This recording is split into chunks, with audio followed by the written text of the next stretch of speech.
Le tirage de la Coupe du Monde 2026 a livré plusieurs groupes très intéressants. Mais il y en a un qui sort vraiment du lot. Un groupe où personne ne sera tranquille, un groupe où chaque match peut devenir un piège, et un groupe où même un favori peut trembler. Alors, quel est le vrai groupe de la mort du Mondial 2026 ? Bonjour, c'est Jean-Pascal Maldoff.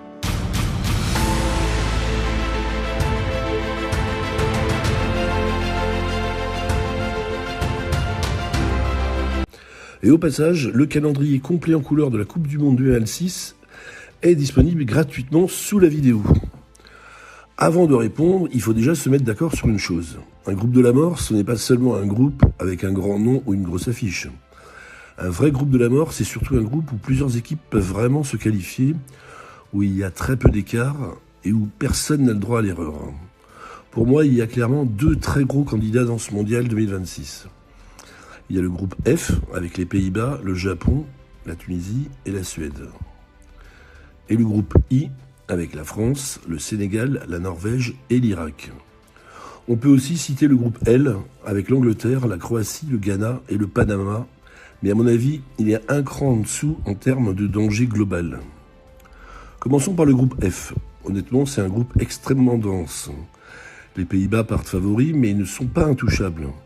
Le Japon est devenu une équipe très disciplinée, très sérieuse tactiquement, et capable de faire déjouer des sélections beaucoup plus prestigieuses. La Tunisie, on le sait, c'est toujours très dur à bouger. C'est une équipe qui peut rendre un match très inconfortable, surtout si elle reste en vie jusqu'à la fin. Et la Suède, même si elle attire peut-être un peu moins les projecteurs que d'autres, reste une nation solide, structurée, avec une vraie culture du match compliqué. En clair, dans ce groupe F, il n'y a peut-être pas l'équipe la plus spectaculaire du tournoi, mais il y a sans doute le groupe le plus homogène. C'est ça qui le rend dangereux. Tout le monde peut perdre des points contre tout le monde. Aucun match facile, aucun cadeau. Pour moi, c'est le groupe le plus dense du tournoi. Maintenant, parlons du groupe I. Là, le danger est différent. La France est évidemment favorite sur le papier, mais derrière, le Sénégal est une équipe puissante, athlétique, sérieuse, avec beaucoup de solidité. On l'a vu lors de la dernière CAN. La Norvège, elle, peut faire très mal offensivement et possède des arguments pour punir n'importe quelle défense.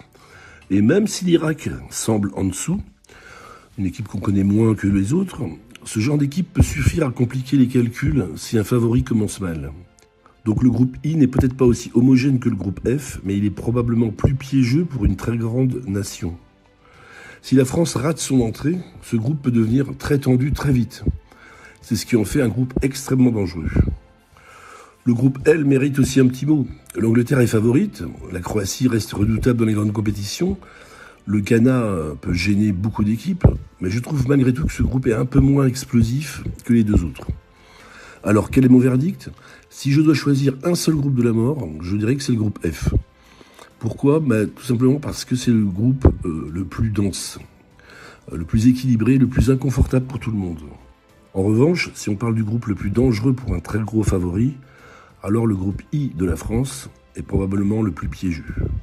Une chose est sûre, cette Coupe du Monde 2026 promet déjà des phases de groupe très tendues. Et dans un tournoi comme celui-là, un mauvais départ peut tout changer. Dis-moi en commentaire, quel est pour toi le vrai groupe de la mort du Mondial 2026 ? Et si tu veux récupérer le calendrier complet en couleur, il est gratuit et il est sous la vidéo. Je te remercie sincèrement d'avoir écouté la vidéo jusqu'au bout. C'était Jean-Pascal Maldoff.